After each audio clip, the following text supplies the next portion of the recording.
কোনোভাবেই সার সিন্ডিকেট রোধ করতে পারছে না নওগাঁর প্রশাসন। ডিলারদের হাত বদলে চলে যাচ্ছে কালো বাজারে। জেলায় সার সংকট দেখিয়ে বস্তা প্রতি 500 থেকে 600 টাকা বেশি দিয়ে কিনতে হচ্ছে চাষিদের।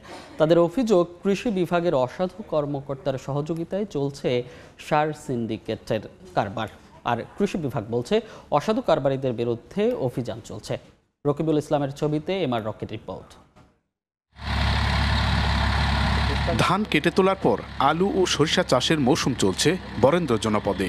জমি প্রস্তুত করে অনেকে বিপাকে পড়েছেন সার নিয়ে। চাষিরা সার কিনতে ডিলারদের কাছে যাচ্ছেন, কিন্তু দেখানো হচ্ছে সরবরাহ ঘাটতি। আর এতেই বস্তাপ্রতি 500 থেকে 600 টাকা বেড়ে গেছে সারের দাম।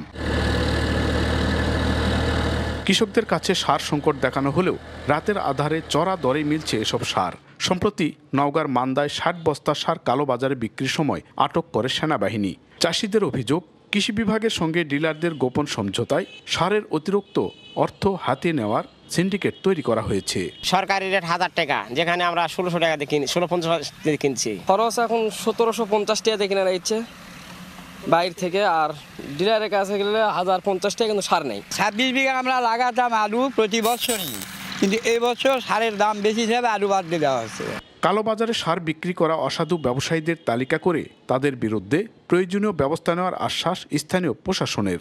আর কৃষি বিভাগের কেউ জড়িত থাকলে তদন্ত করে কঠোর ব্যবস্থা নেওয়ার হুঁশিয়ারি কৃষি কর্মকর্তার। এক উপজেলা থেকে আরেক উপজেলায় বাইরে সার যাওয়ার কোনো আইনগত বিধান নেই, সেজন্য সারগুলো জব্দ করা হয়েছে। আর যে ডিলারের সম্পর্কে অভিযোগ এসেছে, সেই ডিলারের ওখানে আমরা প্রশাসনের সহযোগিতায় আইনগত ব্যবস্থা নেব। আমরা আসলে চড়া দরে বিক্রি হওয়ার অভিযোগ আসলে পাচ্ছি না। যদি আমরা পাই তাহলে অবশ্যই তার বিরুদ্ধে প্রয়োজনীয় ব্যবস্থা গ্রহণ করব। সারের কোনো সংকট নেই, কারণ যা বরাদ্দ ছিল আমরা সব সারই ঠিকমতো উঠতেছে এবং সব পর্যায়ে চলে যাচ্ছে। সারের কৃত্রিম সংকট তৈরি করে অধিক মুনাফা হাতিয়ে নেওয়ার অভিযোগ জেলার বিএডিসি ও বিসিআইসি ডিলারদের বিরুদ্ধেও। এদিকে অভিযোগ পেলে সাংগঠনিক ব্যবস্থা নেওয়ার আশ্বাস ব্যবসায়ী নেতার। একদম কৃষক বললো যে তোর সারের দরকার নাই, 2 বস্তা কি 1 বস্তা নিয়ে আসলে তোকে আমি 100 কি 200 টাকা দিব, এরকম চিটার বাটপার আছে, যার জন্যই আজকে এটা এই বিশৃঙ্খলা হচ্ছে। নওগাঁয় কৃষক পর্যায়ে সার সরবরাহের জন্য বিএডিসির 207 এবং বিসিআইসির 127 জন ডিলার নিয়োগ দেওয়া হয়েছে। জেলায় চলতি মৌসুমে 65,000 হেক্টর জমিতে সরিষা, 31,000 হেক্টর জমিতে আলু পেঁয়াজ চাষে লক্ষ্যমাত্রা ধরা হয়েছে। আর এজন্য ব্যবসায়ীরা সরকারের ঘর থেকে নভেম্বরে সার উত্তোলন করেছে 43,800 মেট্রিক টন। নওগাঁর জলছত্র মাঠ থেকে এমআর রকি, সময় সংবাদ।